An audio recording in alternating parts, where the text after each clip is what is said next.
শুভ নীল ষষ্ঠী।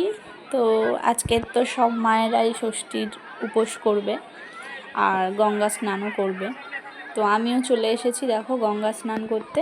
আর দেখো গঙ্গা কত লোক, তাও এই ঘাটটা একটু কম ভিড় আছে, অন্যান্য ঘাটগুলোতে প্রচুর ভিড়। তো আমি এই ঘাটটায় চলে আসলাম আর এত সুন্দর জল, মানে জোয়ারের জলে স্নান করলাম। আবার আমি একটা ড্রাম নিয়ে গেছিলাম, ভরেও নিলাম জোয়ারের জল। তো খুব ভালো হলো, আমার খুব ইচ্ছা ছিল জোয়ারের জলে স্নান করার, তো যাই হোক করেছি, ভালো লাগলো। আর জলটাও ভীষণ পরিষ্কার। ওই দেখো আমি এখন জল ভরে নিয়ে উঠতেই পারছি না, মানে ড্রামটা এত ভারী হয়েছে, মানে কি বলবো। আর তার মধ্যে শাড়ি পরে আবার স্নান, বুঝতেই পারছো। তো যাই হোক, শাড়ি পরে করতে খুব অসুবিধা হয়। এবার যেহেতু পুজো দেবো একটু মন্দিরে, এবার শাড়ি পরে না গেলে ভালোও লাগে না।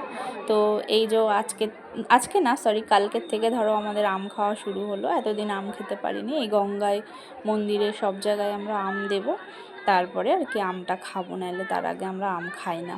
তো এই যে চলে যাচ্ছে এখন, আমটা নিয়ে গঙ্গার মধ্যে দেব, মা গঙ্গাকে দিয়ে প্রণাম করব।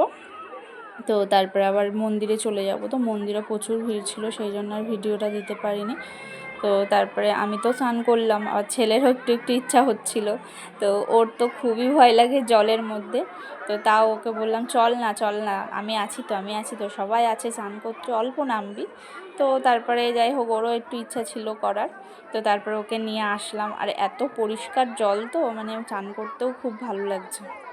তারপরে তো ও যেই নামলো, ওর তো মজা লেগে গেছে, আর উঠতে চাইছে না। এবার ওর ভিডিওটা আর করতে পারিনি। যাই হোক একটু ভয়ও পাচ্ছিল, যেহেতু বাচ্চা মানুষ, একদম স্নান করে না ও, পুকুরে বলো গঙ্গা বলো কোনো জায়গায় স্নান করে না ও। তো তারপরে যাই হোক করেছে, ওর খুব আনন্দ হয়েছে মানে ও বলছে মা আমার উঠতে ইচ্ছা করছে না এরকম। তো তোমরাও কে কে নীল ষষ্ঠী করো কমেন্ট করে বলো।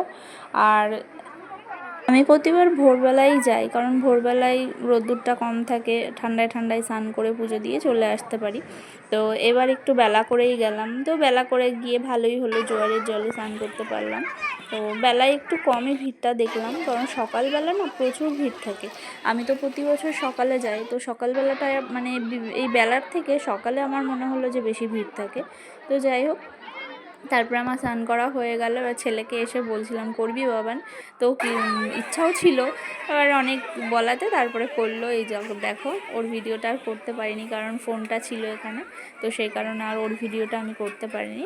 তো চলো, আমাদের তো স্নান টান করা কমপ্লিট হয়ে গেছে, এবারে আমরা পুজো দিতে যাব, কারণ প্রচুর লাইন। এখন লাইনে যে কতক্ষণ দাঁড়াতে হবে ওটাই হলো কথা। তো চারিদিকটা দেখেছো কত লোক, তাও প্রচুর ভিড় আছে, অনেকে নামবে আর কি আসলো। তো চলো টাটা, সবাইকে ভালো থেকো।